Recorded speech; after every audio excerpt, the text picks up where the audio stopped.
since my book Cut the Loss came out. I wrote pieces for the Muses. I've got pieces for Bukowski, which I can't read here. I've got pieces for Ginsberg, Kerouac, and Hubert Selby Jr. And so the one I'm going to read today, my boyfriend's been reading Fear and Loathing in Las Vegas. He sent me a message last night while I was asleep, because that's what he likes to do. And he says that he got through 50 pages of Fear and Loathing in Las Vegas.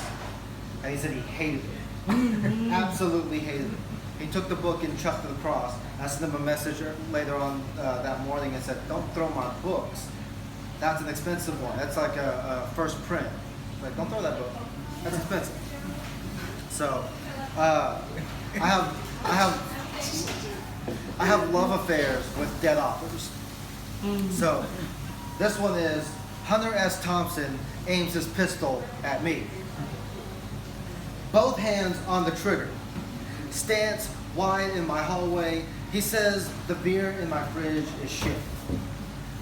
When he tries to shoot, I ask him, why haunt a house with shit beer? What's the purpose of that? He says while adjusting the sunglasses resting on his pale, cold face, fleshy stink weasel, I've been everywhere. And y'all, I'm frustrated. I'm frustrated with sleeping to the noise of dissatisfaction. And I say, spineless devil, where haven't you been? And his gun lowers while hallway lights dance panic between us. And he says, in the pages of your books, the dead often look distraught when they're angry. I look him in the barrel, and I tell him, the devil ain't got no sympathy for the muses.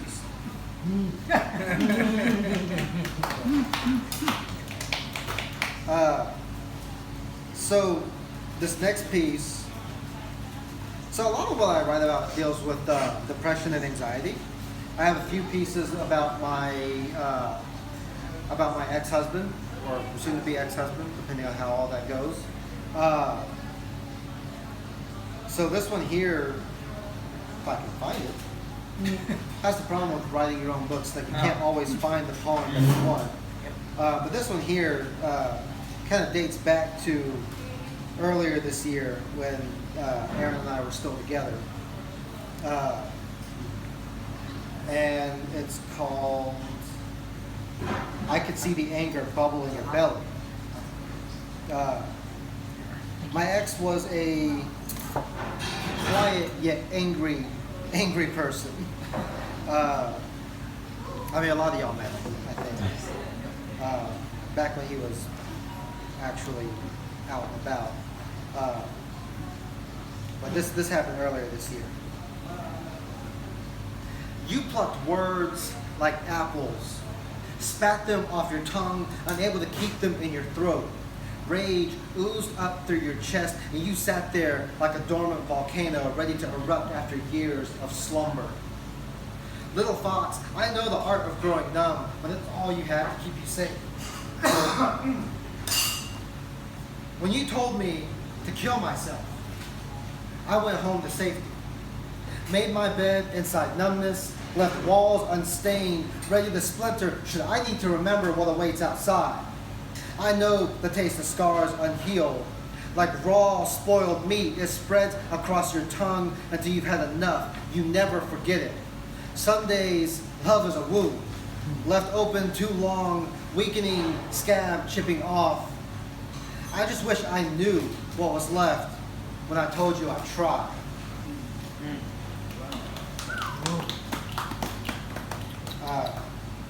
Yeah, I mean, there's a lot of poems like that in this book. I have another poem where the abuse got to a point where he would be punching himself. He'd get so angry he'd punch himself. And then I would stop him and he'd throw me into a bookshelf or the wall or whatever. But I've read that poem too much, so I'm not going to read that. But oddly enough, I rarely get requests, but I got a request this one time. I got an email asking me to read the title poem of my book, Time Passes Like Flames in the Distance. And when I got the email, I forgot I had written the poem. I was like, I don't remember writing this. But time passes like flames in the distance. All embers, spreading like disparity between lovers. It's hot outside. Broken note symphonies rattling my windows between dashes of lightning, and all I could think about is you. Of how ghostly the air sounds when listening to your breath. Of how cold your hands felt when smoothed across my belly. What did you hope to create when the fires took hold of us? You said you were an arsonist, yet only architects carry blades on their fingers. Torches do not become you when you seek to cut away at our imbalance. To burn is to rebuild, thinking anarchy will bring together our rhythm. But rhythm is a refugee. It cannot ignore our threatening inaction when the blaze is ready to devour. Sorry.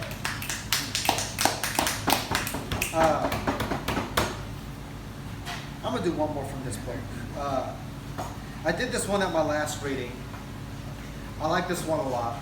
Before I read it, one of the things that I always ask is, how many people here can say they've read all of the Bible? And so some people do raise their hands, and I always spat out with Ezekiel 20-20, which I didn't say memorize it. Huh? Didn't say it's like a lexicon. I just read it. Footnote 37 though. Ezekiel 23:20. I didn't memorize it either, but there's horse penises in there, so.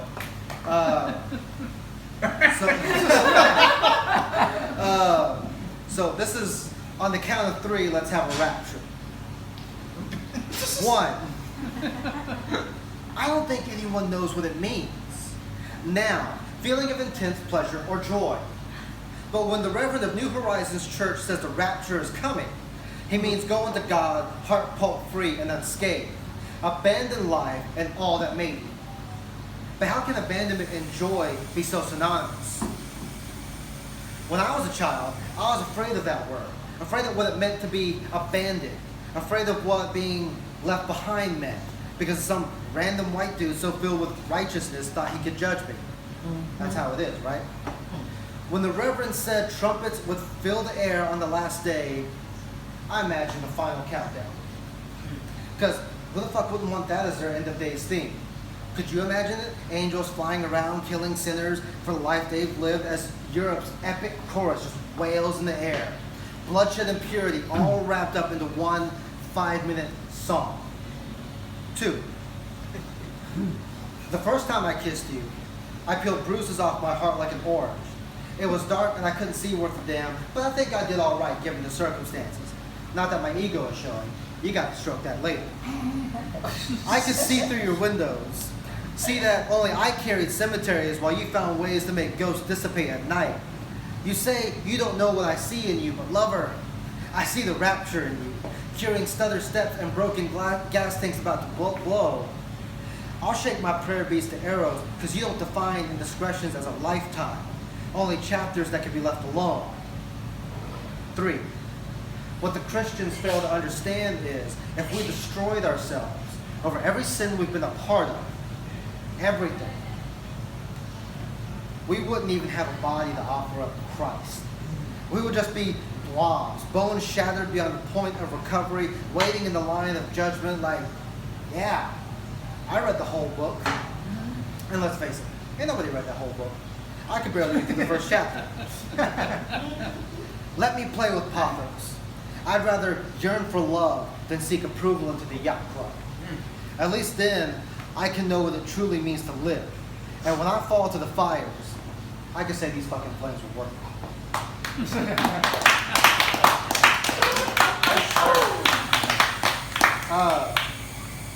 So I've been doing a lot of traveling lately.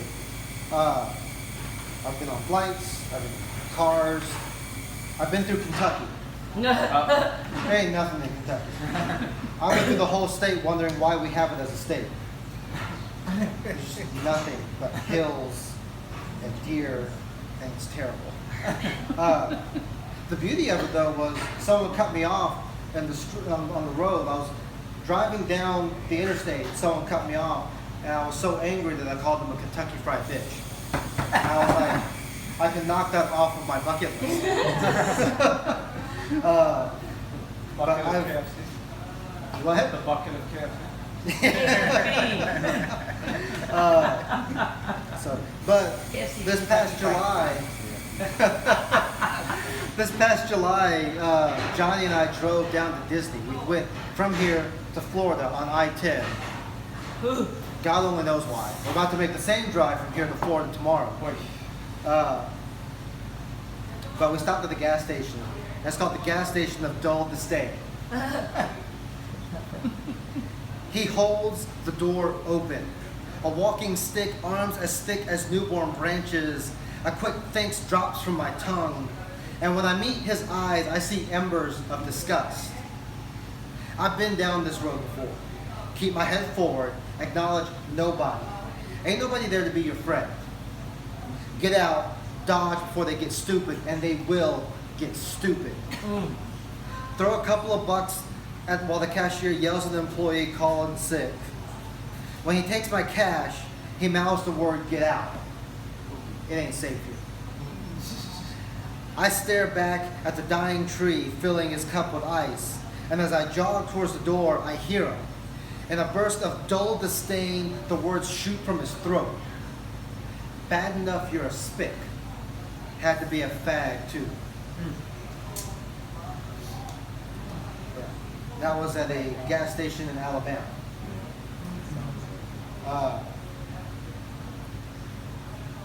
So, I got my book reviewed by several poets. One of the poets that reviewed this book also wrote a book called Ghostly Pornographers. I love the title of that. Has nothing to do with pornography, unfortunately, as I had so hoped it would. But he read my book and he said, the title of your book is so boring. The rest of the work is great, but the title is boring. I would call it this poem here. The poem is called I'm at Apollo at a crossroads in Texas. Only sky ahead of me. He says, no matter where you turn, it all ends the same. But wolves tell you what you already know. How about you tell me what I don't know instead of feeding me a truth we all feel in our gut? Your light is dimming, Apollo. Even at night, your prophecy holds weak between you and I. Punch me in my chest. Tell me how many potholes I'm going to fall into on each side so I can fall hard. So I can see Hades laugh at my broken fucking ankles. You gods know everything. God of truth, tell me this. What happens at the end of your story? You know mine all too well, and spoon-feeding me the last chapter is getting really fucking annoying. Apollo, pinnacle of light, what will you do when you fade out? How am I doing on time? What's that say? What's up? Well, how am I doing on time? 13 minutes. 13 minutes? Okay. I'll do 2 more and then we'll move on.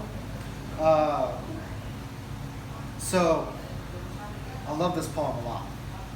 I read this poem at a bar called the Americana. It was me, Winston Durden, Alina Petrova, and some guy I don't remember. I don't remember his name. He's emailed me a few times and he gave me his business card. I still don't remember his name. You're blocking. Huh? You're blocking. But it was at the Americana, and I thought, it's a bar. You should be able to read whatever kind of poetry you want. So I pulled together a bunch of sex poems. Why not? It's a bar. When I got there was a musical act before us. And what I didn't know was that the musical act was not Mystery Loves Company. It was a preacher. And the crowd was a church crowd. So, this is one of the first pieces I read. This is called The Ghost in My House Keeps Throwing Dildos at Me. I think the rapture occurred right after that. Maybe the rupture. Was in fact coming. Y'all, it's irritating. Getting up to take a piss only to get hit with a silicone penis. It likes to make sure I get hit with a knot, as if the thickest part of the shaft would make me aim better than them lighting in my bathroom. Spoiler alert, it doesn't. The roaches find it funny, hiding in corners as the specter arms himself with another sexual fantasy encased in an expensive toy, and they're expensive. I paid $60 for one. It's expensive. The mouse watches from the shelf, enjoying the impact, satisfactory revenge for me murdering its family last winter. The dog doesn't seem to be concerned. He watches from the doorway, wondering when his food bowl is going to be refilled. Some fucking guard dog, right? I asked it what it wanted. Annoyed. I had to know.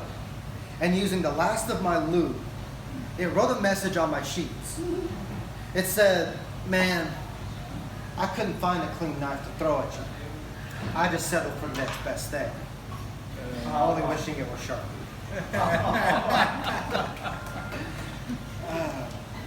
There was a lady who sat in the front row of that reading, and the moment I said the title, she did the sign of the cross. That's when I knew I had arrived.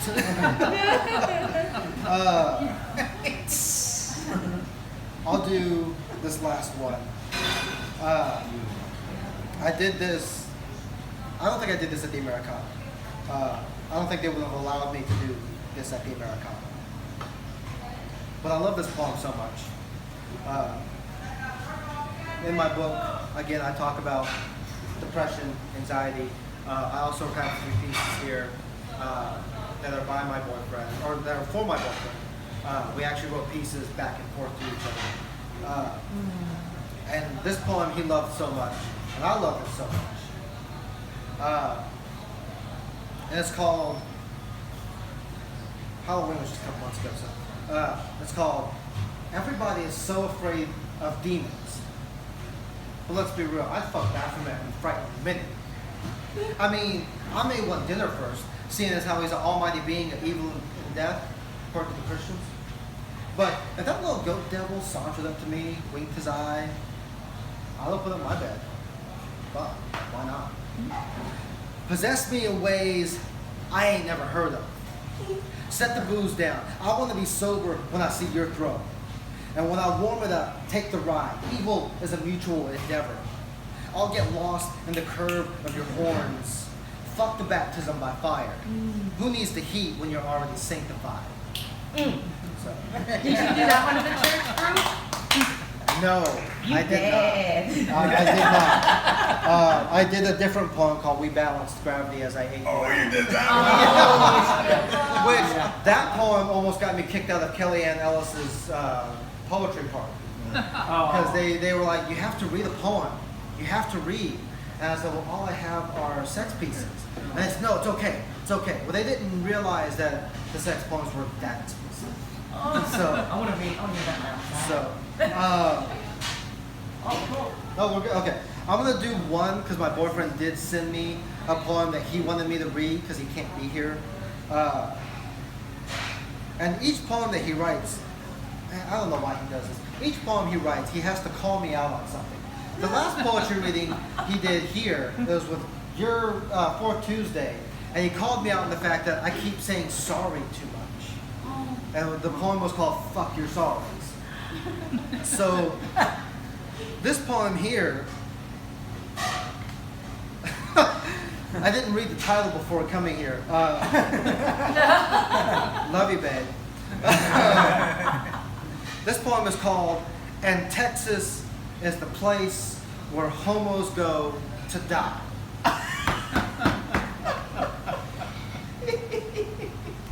When I first landed in Texas, you picked me up.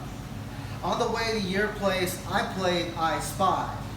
I spy with my little eye a gun range. I spy with my little eye a megachurch. I spy with my little eye a strip club, probably one I've been to. When you tell me stories of your home state, I fear for your life. Naked homeless men and guns, desert heat and hidden cacti. More guns at Kroger, drug deals on roads only Google Maps knows. It will take some work to teach you. Your words are best read at a cafe, not a crack house. or that we can hold hands down the street without fear of being shot. We're two fags, lover, and if faggots were bundles of sticks once upon a time, then let's burn up, not in the southern heat, but in the warmth of an embrace, the liquid heat of your seed, and the fire of our kiss. Did I ever tell you, lover, your eyes are like stars? That's too sweet.